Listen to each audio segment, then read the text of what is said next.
आज मुक्ति की पूरी युक्ति बता रहे हैं आपको। इसीलिए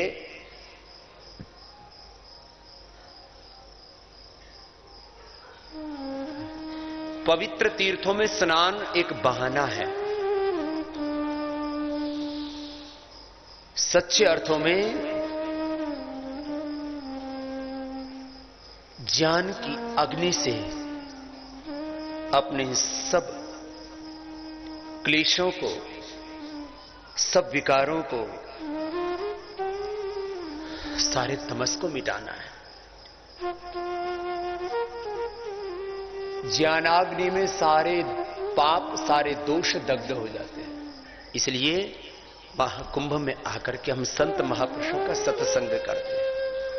नहीं ज्ञानेन सदृशम पवित्रम इह विद्यते तत्स्वयं योग संसिद्धा कालेनात्मनि विन्दति। श्रद्धावान् लभते ज्ञानम तत्परः संयतेन्द्रियाः ज्ञानं लब्ध्वा पराम शांतिम अचिरेणाति गच्छति। गर्दन को थोड़ा बोल तो अब ऐसा प्रकाश अंदर हो जाना चाहिए जिससे कि कोई भीतर अंधकार, कोई तिमिर, तमस शेष न रहे।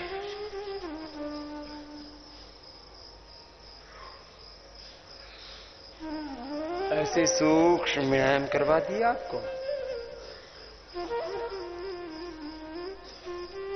थोड़ा कंधों को भी ऐसे हिला लीजिए।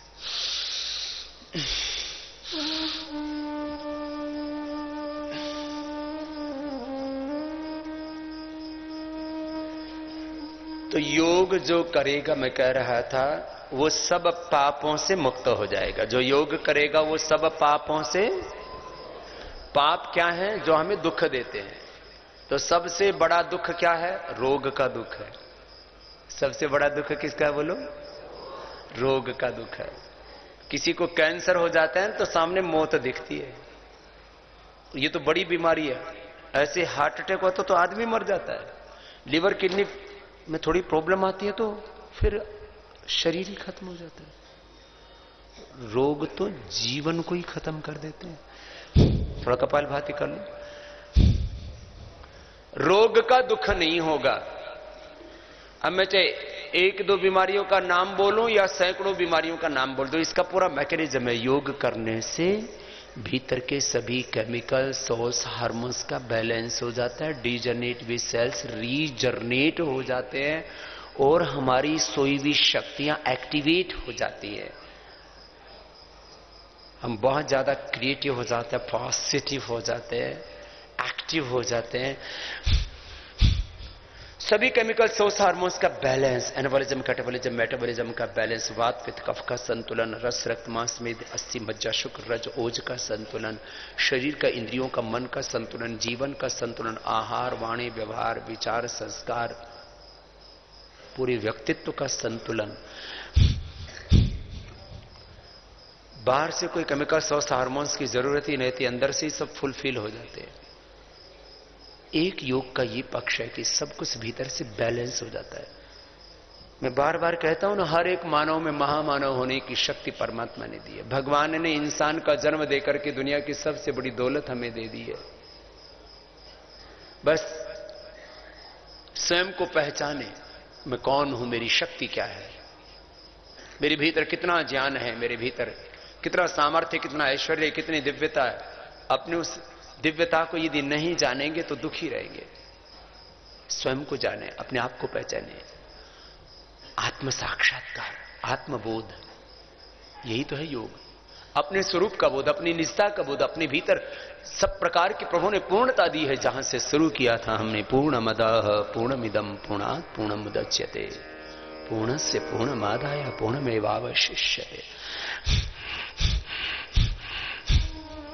सभी केमिकल, सोर्स, हार्मोन्स का बैलेंस हो जाता है। डीजनरेटिव शक्तियां रीजनरेट हो जाती हैं। डीजनरेटिव किडनी के सेल, लीवर के सेल, हार्ट के सेल, पेनक्रियास के, थायराइड के सेल, ब्रेन के सेल्स, ब्लड के सेल्स, बोन्स के सेल्स, स्किन के सेल्स, डीजनरेट में सेल्स क्या हो जाते हैं बोलो? रीजनरेट। और सोया हुआ ज्ञान, सोई हुई शक्तियां, हम 1 से 5% ही अपने विवेक का, अपने ज्ञान का, अपने मस्तिष्क का, अपने हृदय का, अपने शारीरिक, बुद्धिक, आध्यात्मिक सामर्थ्य का उपयोग कर पाते हैं। 1 से 5%। 95 से लेकर के 99% हमारा नॉलेज, हमारा टैलेंट, हमारी शक्ति, हमारा सामर्थ्य सोया हुआ होता है, इससे एक्टिवेट हो जाता है। ये मेरा अनुभव है, और ये अनुभव मैंने हजारों, लाखों, करोड़ों लोगों पर किया है। और योग से तम योगमिति मन्यन्ते स्थिराम इंद्रिय धारणम अप्रमत्तस्तदा भवति योगो ही प्रभव्य। अज्ञान का, अविवेक का, अशुभ का क्षय हो जाता है, ज्ञान का, विवेक का, शुभ का, दिव्यता का उदय हो जाता है। दिव्य ज्ञान से, दिव्य शक्ति, दिव्य सामर्थ्य, दिव्य सुख से युक्त हो जाते हैं। बहुत बड़ा लाभ है। हर एक शरीर में कई प्रकार के रोग, मैं कह रहा था, चाहे जेनेटिक कारणों से हो, चाहे एनवायरमेंट से हो, चाहे गलत आहार विचार से हो, योगाभ्यास न करने से रोग हो, रोग के कारण से रोग की साइड इफेक्ट्स होते हैं, एक एक डिजीज की कॉम्प्लिकेशंस, एक एक फिर ड्रग, एक एक दवाई लेते हैं उसके साइड इफेक्ट्स। किसी भी कारण से, रोग के बहुत कारण हैं, कोई बैक्टीरियल डिजीज है, किसी भी कारण से कोई रोग होता है, हुआ है या हो सकता है, उसका एकमात्र समाधान है, ये बहुत बड़ी बात कह रहा हूं, किसी भी कारण से कोई रोग हो चुका है या होने की संभावना है, उन सब का समाधान योग है। न तस्य रोगो, हमने एक्सपीरियंस किया, न तस्य रोगो न जरा न मृत्यु प्राप्तस्य योगाग्नमयं शरीरम। मूलाधार से सहस्रार तक अष्ट चक्र, 9 द्वार जागृत हो जाते। मैंने कहा 72 करोड़ 72,10,201 नस नाड़ियां शुद्ध हो, शरीर, इंद्रियां, चित्त, अंतःकरण शुद्ध हो जाता है, और योगी बुद्ध हो जाता है। शुद्ध हो सी, बुद्ध हो सी, निरंजन हो सी, संसार माया परिवर्जित हो सी।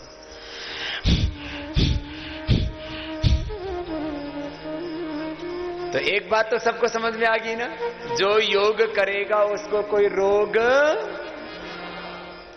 नहीं होगा, ये बात एकदम पक्की है। और जो रोग हो चुका है वो रोग मिट जाएगा। ये तो एक पक्ष हुआ ना। तो मैंने कहा था ये तो एक पहलू है, दूसरा पहलू क्या बताया था? योग करने से अगली चीज क्या होगी? हम निरोग होंगे। और दूसरा शब्द नीचे ही शुरू होता है, क्या बोला था? जोर से बोलो, निर्बीज। क्या है बोलो? निर्बीज समाधि। क्या होता है बोलो? निर्बीज समाधि।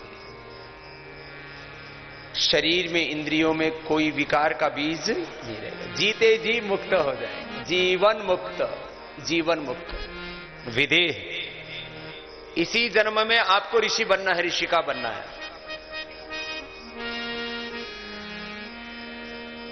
पता नहीं आगे क्या हो। यह चेत अवेदित अथ सत्यमस्ति, न चित यह वेदित महति विनष्टि ही। भूतेषु भूतेषु विचित्य धीरा प्रत्यस्मात् लोकातंबिता भवन्ति।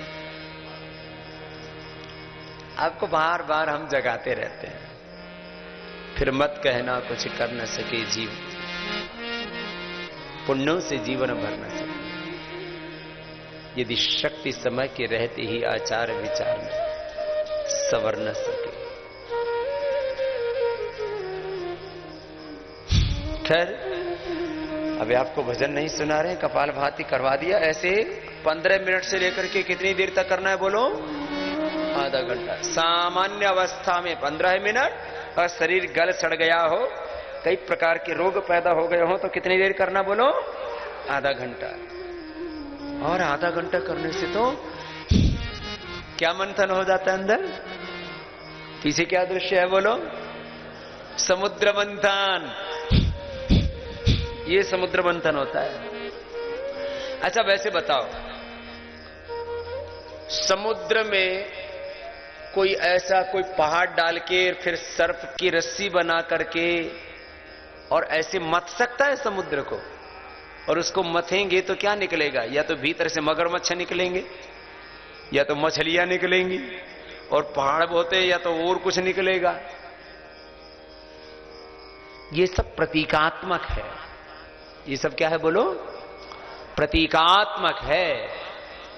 तुम्हारे अंदर अमृत है और उसका तुम्हें मंथन करना है। किससे? प्राणायाम से, ध्यान से, संयम से, समाधि से, तप से।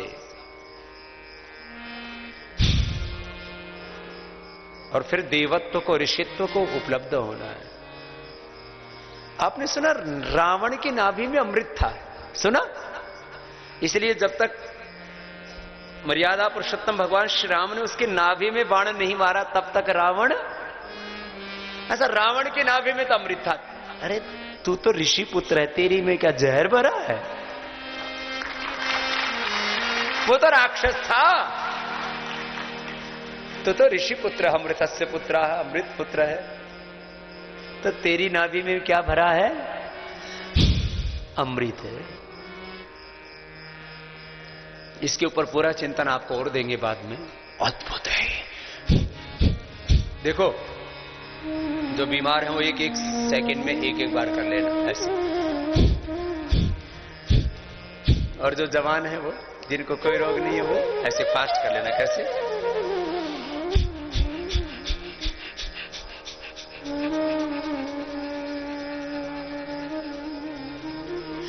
उच्च रक्तचाप, हृदय रोग, हर्निया, कमर में दर्द, कमजोरी नहीं होनी चाहिए। 1-2 मिनट करके देखो। करते करते निर्बीज हो जाओगे। निर्द्वंद्व, निर्वैर, निर्विचार समाधि, निर्विकल्प समाधि। अरे इतना जबरदस्त लाभ होता है। देखो,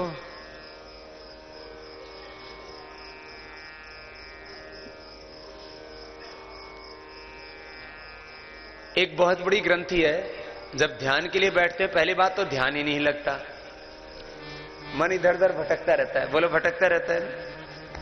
और फिर ध्यान लगाने की ज्यादा कोशिश करें तो क्या आ जाती है? थोड़े लंबे समय तक ऐसे बैठ जाओ तो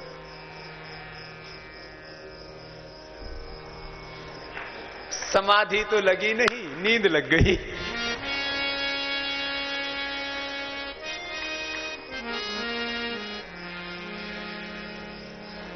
तो तुम्हारे पहले तो चित्त का समाधान हो जाए, जो इधर उधर भटक रहा है चित्त। क्षिप्त, मूढ़, विक्षिप्त, एकाग्र, निरुद्धमिति चित्त भूमि। चित्त की 3 अवस्थाएं हैं जहां योग नहीं होता। क्षिप्त, मूढ़, विक्षिप्त। चित्त चंचल होता है। एकाग्र अवस्था में, निरुद्ध अवस्था में योग होता है। माने निद्रा से पार आत्मा और परमात्मा के द्वार आप पहुंच जाओ। तो ये रास्ता है। ये इस ग्रंथि को काटने का, माने चित्त को एकाग्र करने का और फिर निद्रा से पार जाने का। समाधि में जहां पूर्ण नीरवता है, स्वरूप से शून्य जैसी स्थिति है। तदेवार्थमात्म निर्भासम स्वरूप शून्य में समाधि। ये स्थिति ना ऐसे 2 मिनट तेजी से कर लो तो अपने आप एक समाधि जैसी स्थिति लग जाती है। 1 मिनट में, 1 मिनट में। देखो, मैं करके दिखाता हूं। हमको भी ऐसे होता था। पहले ध्यान करते थे ऐसे, तो फिर नींद आ जाती थी।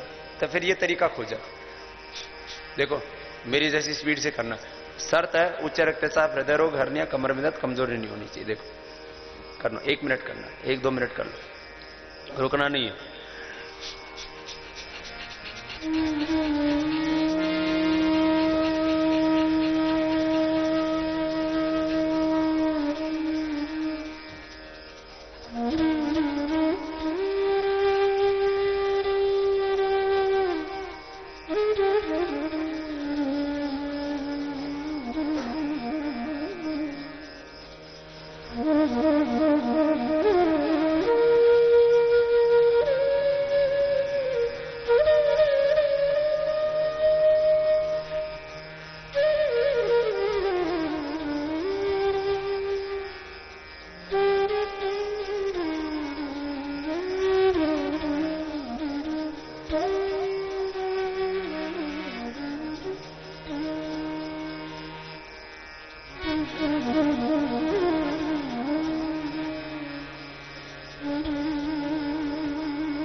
ऐसे तीव्रता से करने से फिर मन में कोई अशांति रहती है?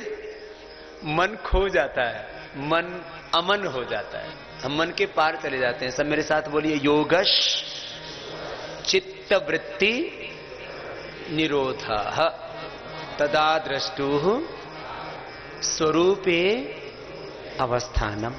योग क्या है? योग चित्त वृत्ति, चित्त से पार चले जाते हैं और अपने स्वरूप में पहुंच जाते हैं। ये योग, ये कपालभाति से हो जाता है। अब उपाय पता लगा? बाकी नहीं तो सूत्र पढ़ते रहो। सूत्र का अर्थ भी मन के स्तर पर, बुद्धि के स्तर पर होता है। मन से पार कोई जा ही नहीं पाता, मन में ही जीते रहते हैं हम लोग। ये देखना, ये सुनना, ये समझना,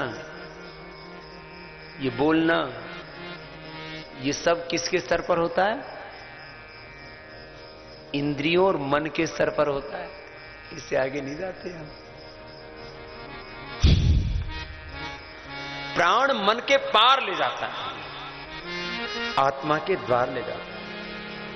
यदा पंचावतिष्ठन्ते ज्ञानानि मनसा सह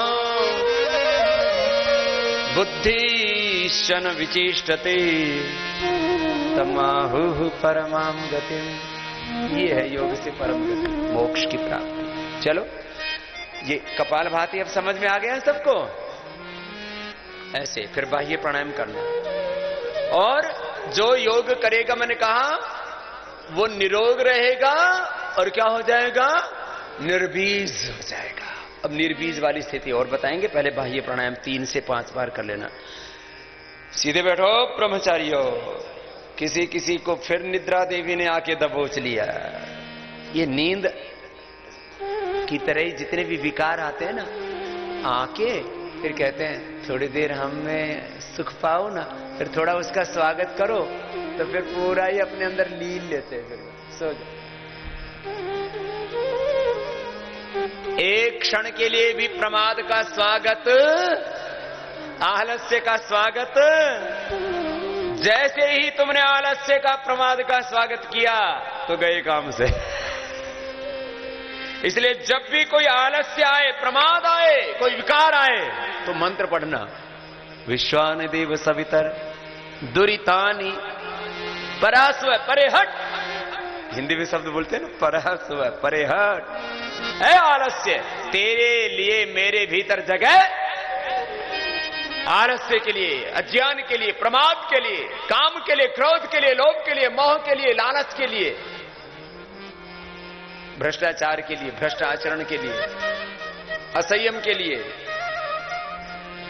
किसी भी विकार के लिए, अंधकार के लिए मेरे भीतर जगह नहीं है। ऐसे परोपि ही मनस्पाप किम सस्ताने संससी। एक क्षण के लिए भी विकारों का स्वागत नहीं करना। सावधानी हटी, दुर्घटना घटी। जैसे ही तुम अजागरूक हो जाओगे, उसी क्षण तुम्हारे भीतर पता नहीं चारों तरफ से दुश्मन तो घात लगाए बैठे। जैसे ही चूकोगे, धराशायी हो जाओगे। जैसे हिंदुस्तान और पाकिस्तान के बॉर्डर पर मैं जाता हूं ना, वहां कई बार गया हूं, बीएसएफ के जवान बैठे रहते हैं, और जैसे ही चूक होती है वैसे ही आतंकवादी घुस जाते हैं और फिर पता नहीं क्या क्या बम पटाखे फोड़ते हैं। अरे वहां तो 2-4 इंसान होंगे, वो दिखते भी हैं, यहां तो ये दिखते ही नहीं। कहां से काम आ जाता है, कहां से क्रोध आ जाता है, कहां से लोभ आ जाता है, कहां से लालच आ जाती है, और आदमी को ऐसे उसको परास्त कर देते हैं। फिर आदमी सोचता है मैं यही हूं। फिर तत्वमसि नहीं, कामोऽस्मि, लोभोऽस्मि, क्रोधोऽस्मि हो जाता है। इसलिए जागरूक रहो। यो जागार तम ऋचा कामयंती, यो जागार तम सामान्यंती, यो जागार तम यम सोमाह तवाहमस्मि सत्य।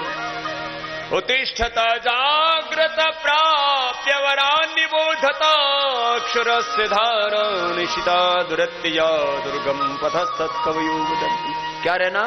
जागरूक। क्या रहना? बोलो, सुन लो साधु संत महात्माओं। जो बाबा भी जागेगा नहीं तो फिर बाबा जी का मामला भी गड़बड़ हो जाता है। इसलिए बहुत से बाबा जेल की हवा खा रहे हैं।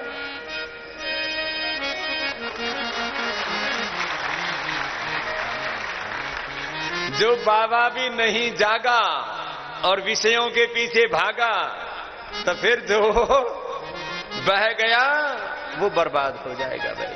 चाहे योगी हो, सुन लो, चाहे ब्रह्मचारी हो, चाहे गृहस्थ हो, शादी होने के बाद भी आदमी के भीतर पाप प्रवेश कर जाता है और विवाहेतर यौन संबंधों में और दुराचार अनाचार में व्यक्ति प्रवृत्त हो जाता है, स्त्री हो पुरुष हो। ये तो भाई ऐसी आग लगी हुई है, कभी बुझती नहीं है।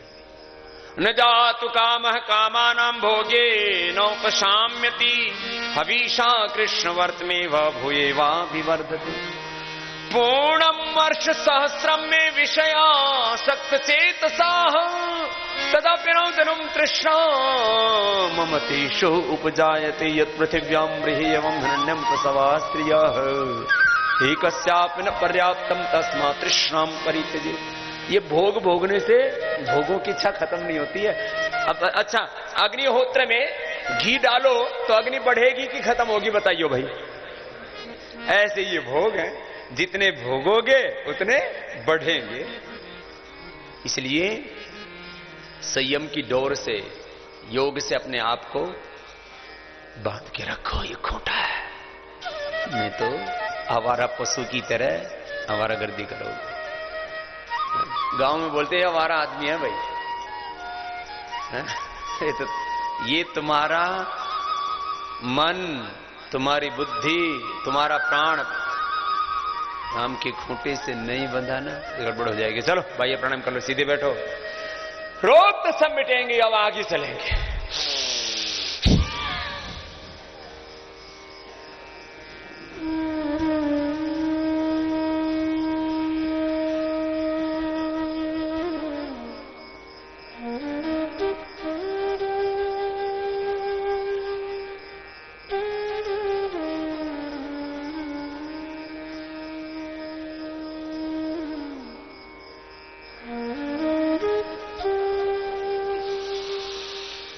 तुम्हारा भी कुछ अंदर गया।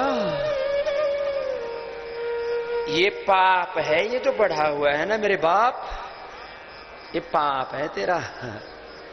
सब कुंभ में आए हुए हैं और अपना कुंभ बढ़ाए फिर रहे हैं।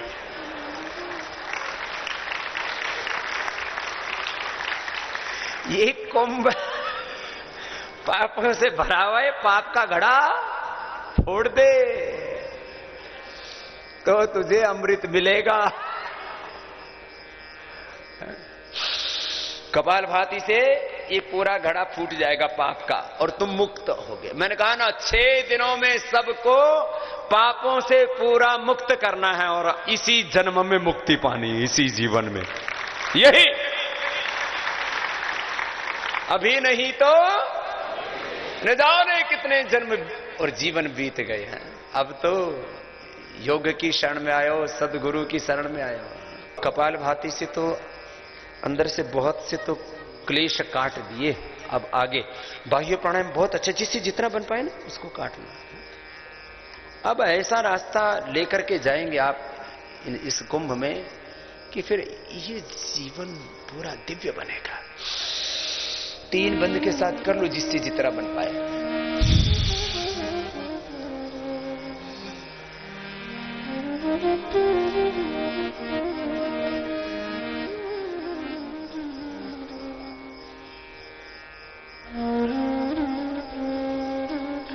तीन बंद के साथ करना है, 5-6 बार ये करो, फिर उज्जाई करना है। श्वास बाहर छोड़ो और 3 बंद लगा के करो। पंडित जी कोई भजन सुना दो गुरु महिमा का।